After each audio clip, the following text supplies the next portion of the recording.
आज दिल्ली बीजेपी मुख्यालय रे सबु राज्यर निर्वाचन प्रभारी और सह प्रभारी को नहीं बसिथिला गुरुत्वपूर्ण बैठक एवं राज्य बीजेपी निर्वाचन प्रभारी विजय पाल सिंह तोमार सहित ए संपर्क में अधिक आलोचना करिसेंती नुआ दिल्ली आमर सीनियर रिपोर्टर शिवानंद राउत। देश में साधारण निर्वाचन को नहीं आरंभ होइछि काउंटडाउन। ओडिशा राजनीति रे एबे गोलमालिया स्थिति देखा मिलूँ। भोटर भी कन्फ्यूज एवं जो माने नेता से माने मध्य कन्फ्यूज। आमे बीजेपी रो कथा जदि कहिबा बीजेपी रो आभिमुख्य कौन रहिबो एथर निर्वाचन को लेकिन से ने आमे अधिक आलोचना करिबा। ओडिशा रो प्रभारी हम सहित जोड़ी होइछंती विजय पाल सिंह तोमार। पहले ओटीवी को स्वागत करता हूं। सर, उड़ीसा में जैसे स्थिति है बड़ा पेचीदा लग रहा है और लोग वहाँ कंफ्यूजन है, नेता भी कंफ्यूजन है।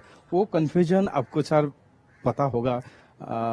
तो जैसे लोग बोल रहे हैं कि वहाँ कुछ चल रहा है बीजेडी और बीजेपी के बारे में, कुछ बताएंगे इस बारे में? देखिए, ऐसा है, कंफ्यूजन तो नहीं होना चाहिए। हमारे माननीय गृह मंत्री जी वहाँ गए, वो स्थिति साफ करके आए। माननीय राष्ट्रीय अध्यक्ष जी गए, वो बता के आए, और संगठन मंत्री बता के आए, और सबने कहा कि भारतीय जनता पार्टी चुनाव लड़ेगी, बहुमत के साथ हम सरकार बनाएंगे और केंद्र में भी लोकसभा में हम बड़ी संख्या में, पहले हमारे 8 थे, इस बार 16 से ऊपर लोकसभा जीत के आएंगे। पार्टी के बीच में कुछ बातचीत हो रहा है कि कुछ पकड़ा है क्या? किसी भी स्तर पर मेरी जानकारी में कोई बातचीत नहीं है। और या तो ये बीजेडी द्वारा चला गया अभियान है, और यदि कहीं है मेरी जानकारी के बिना कुछ हो रहा तो मैं कह नहीं सकता। तो स्पष्ट रूप में हम जानना चाहते हैं कि इस बार भारतीय जनता पार्टी वहां अकेला लड़ेगा और इस बार माहौल जैसा लग रहा है, आपको क्या लग रहा है, इसमें उम्मीद क्या है?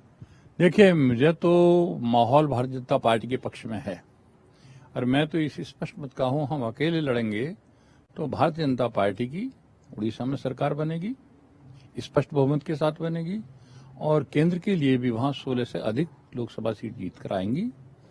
लेकिन ये निर्णय हमारा राष्ट्रीय पार्लियामेंट्री बोर्ड करता है, हाई कमांड करता है। मेरी जानकारी में अभी ऐसी कोई बात गठबंधन की किसी तरह की नहीं है। क्या रणनीति, क्या ऐसे स्ट्रैटेजी लेके भारतीय जनता पार्टी उड़ीसा को देख रहा है? कैसे आपको लग रहा है कि इस बार सरकार बन सकता है? इसलिए लग रहा है कि देखिए, अंडर करंट जो मोदी जी ने काम किया है, लोगों को भ्रमित करते थे, काम केंद्र कर रही है, और वहां चाहे प्रधानमंत्री आवास योजना हो, चाहे किसान सम्मान निधि हो, चाहे अपना आयुष्मान कार्ड की योजना हो, स्टेट गवर्नमेंट पूरी तरह से इम्प्लीमेंट नहीं कर पा रही। लोगों की समझ में आ गया कि पैसा सब केंद्र से आ रहा है, केंद्र लगा आ रहा है, तो सबका साथ, सबका विकास, सबका विश्वास, मोदी जी का जो मंत्र है उसी पर लोग विश्वास कर रहे हैं। उसी पर के आधार पर मैं कह रहा हूं, जहां भी मैं गया हूं वही ये है कि दे तो मोदी जी रहे हैं, नाम ये अपना कर रहे हैं। प्रदेश सरकार जो केंद्र से मिलना चाहिए वो भी नहीं दे पा रही है।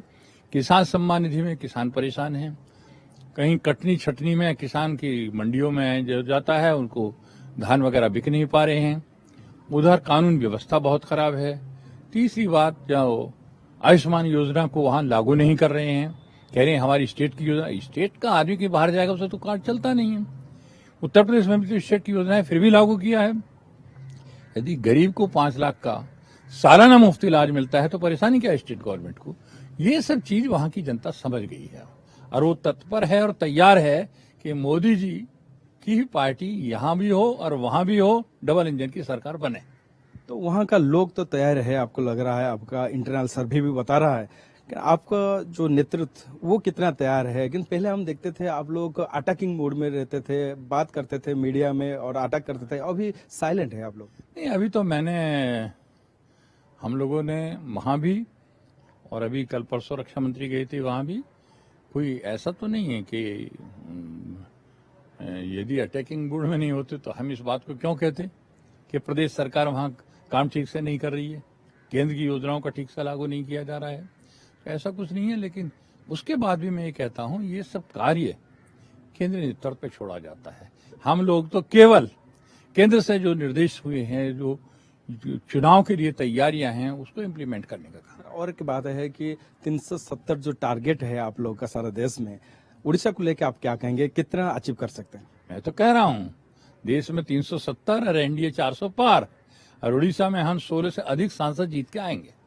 सर, विधानसभा इलेक्शन भी है, वहाँ का इलेक्शन सरकार बन अकेले लड़ते हैं तो हम 80 से ऊपर एमएलए जीत के आएंगे भारतीय जनता पार्टी के, और लोकसभा में 16 और 18 के बीच सीट जीतेंगे 21 में से। सीईसी का मीटिंग भी होने वाला है, जो अभी बातचीत हो रहा है कि 100 लिस्ट भी तैयार हो चुका है, वो भी अनाउंसमेंट हो जाएगा। प्रधानमंत्री जी और अमित शाह जी का, उनका भी नाम है वो 100 लिस्ट में। तो क्या कहेंगे, कब कितना तैयारी है, कितना तैयारियां हो रहा है पार्टी के अंदर? देखिए, पार्टी हमारी हमेशा तैयार रहती है चुनाव के लिए, और अब तो चुनाव आएगी, अब तो सभी पार्टी तैयारी कर रही है। ये हमारी पार्टी तो हमेशा ही तैयार रहती है चुनाव के लिए। हमारे कार्यकर्ता तैयार रहते हैं, कार्यकर्ता हमारा बूथ से लगा ऊपर तक काम करता है, तो हमारी पार्टी पूरी तरह तैयार है। सर, देख रहे हैं कि दूसरे राज्य में जब सेंट्रल लीडर को जैसे उतरा गया, उड़ीसा में भी ऐसे हो सकता है? देखिए, हमारे मोदी जी के नेतृत्व में पूरे देश में चुनाव लड़ा जाता है। मोदी जी के नेतृत्व में के करिश्मा से ही पार्टी की ऐसी हवा बनी हुई है, चाहे राज्य का चुनाव हो या केंद्र का चुनाव हो। अभी 3 राज्यों में चुनाव जीते हैं हम, राजस्थान, मध्य प्रदेश, छत्तीसगढ़। कोई भी आंकलन नहीं कर रहा था जिस तरह की जीत हुई है। ये मोदी जी का नेतृत्व और उनका सबका साथ, सबका विकास, सबका विश्वास जीतने का मंत्र, इसी पर हम काम कर रहे हैं। बहुत बहुत धन्यवाद। तीसरा भाव देखु, भारतीय जनता पार्टी जिभଳି भावे कार्य करुछि ओडिसा रे, एथर सरकार तो हबो विधानसभा रे एवं लोकसभा रे 16 रु अधिक आसन मध्य विजय लाभ करिवो बोली जहां दृढ़ोक्ति प्रकाश करुछंती भारतीय जनता पार्टी रो प्रभारी।